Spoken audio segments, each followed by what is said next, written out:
Sebagai bagian dari komitmen SMP Negeri 3 Tanggul dalam meningkatkan mutu pelayanan dan kualitas pembelajaran yang inovatif, berbagai fasilitas modern telah dimanfaatkan secara optimal untuk mendukung pengembangan karakter serta kompetensi siswa. SMP Negeri 3 Tanggul secara aktif menyelenggarakan kegiatan sosialisasi, peningkatan kompetensi guru dan bimbingan teknologi atau BIMTEK. Kegiatan ini dirancang untuk membekali para pendidik agar semakin adaptif terhadap perkembangan teknologi pembelajaran modern. Para guru dilatih secara langsung menggunakan layar interaktif IFP untuk menunjang proses pembelajaran modern. Pelatihan ini juga mencakup integrasi sistem pengelolaan kelas berbasis digital serta penggunaan teknologi barcode. Langkah ini memastikan kesiapan tenaga pendidik dalam mengoptimalkan fasilitas sekolah yang inovatif. Melalui bimbingan ini, profesionalisme guru semakin meningkat untuk mendukung mutu pendidikan yang unggul. Hal ini memperkuat komitmen SMP Negeri 3 Tanggul dalam mewujudkan layanan sekolah berbasis teknologi secara menyeluruh.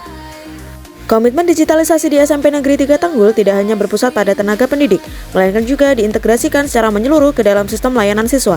Sebagai wujud nyata inovasi tersebut, sekolah menerapkan sistem barcode kunjungan pada setiap fasilitas sekolah. Sistem barcode kunjungan pada fasilitas sekolah dirancang untuk merekam data secara otomatis, meliputi identitas siswa seperti NIS dan nama lengkap, kode ruangan spesifik, serta waktu kedatangan dan kepulangan, sehingga aktivitas absensi di laboratorium, perpustakaan maupun aula tercatat secara akurat, efisiensi, dan berbasis digital.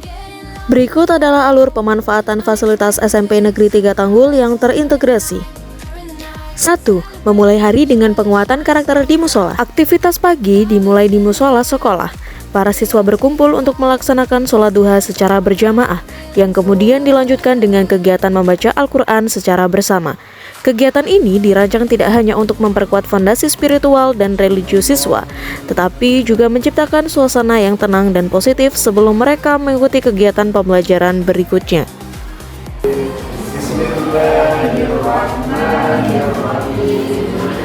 Setelah kegiatan sholat duha dan membaca Al-Quran selesai, tak lupa siswa dan guru mengisi barcode yang tersedia di depan musola. 2. Eksplorasi sains berbasis teknologi di laboratorium IPA. Pembelajaran sains dirancang agar lebih interaktif dan menyenangkan. Setibanya di laboratorium IPA, guru dan murid mengisi barcode yang telah tersedia. Selanjutnya, guru langsung menyalakan perangkat interaktif LED panel atau IFP untuk memaparkan materi serta panduan percobaan. Setelah penjelasan visual yang jelas, melalui layar interaktif, siswa langsung dibagi ke dalam kelompok untuk melakukan praktik sains secara langsung, sehingga konsep teori dapat dipahami melalui pengalaman empiris. 3. Literasi digital dan keterampilan komputer di laboratorium TIK.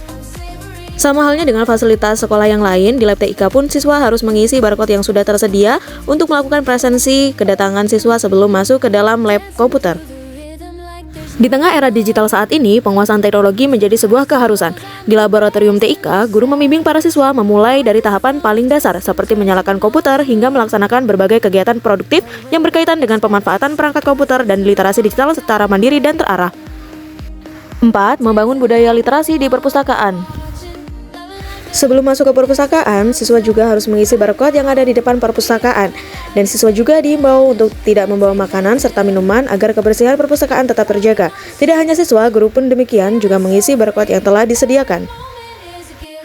Perpustakaan sekolah berfungsi sebagai pusat sumber belajar yang dinamis.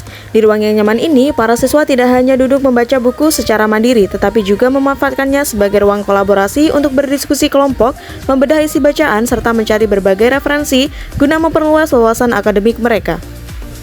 Di perpustakaan tingkat SMP, koleksi buku umumnya dikelompokkan ke dalam beberapa kategori, yakni yang pertama adalah buku pelajaran, atau bisa disebut dengan buku paket, 2. Buku referensi dan juga penunjang pembelajaran, 3. Buku fiksi maupun non-fiksi, 4. Muatan lokal dan juga agama. Kunjungan perpustakaan dapat dilakukan baik pada saat jam pelajaran maupun di luar jam pelajaran. 5. Penguatan percaya diri dan public speaking di aula. Sebagai ruang serbaguna, aula sekolah disulap menjadi pusat pelatihan keterampilan nulik soft skill. Dengan memanfaatkan layar IFP sebagai media penunjang, guru memberikan materi dan penjelasan mengenai teknik dasar menjadi seorang Master of Ceremony atau MC. Setelah pemaparan teori, para siswa secara bergiliran maju untuk melakukan praktik langsung latihan menjadi MC, sehingga mereka dapat mengasah kemampuan komunikasi, intonasi, dan rasa percaya diri di depan publik. Melalui pengelolaan fasilitas yang terintegrasi dan berbasis teknologi ini, sekolah terus berinovasi dalam mencetak generasi yang unggul, cerdas secara intelektual, matang secara spiritual, serta terampil dalam bidang teknologi dan komunikasi.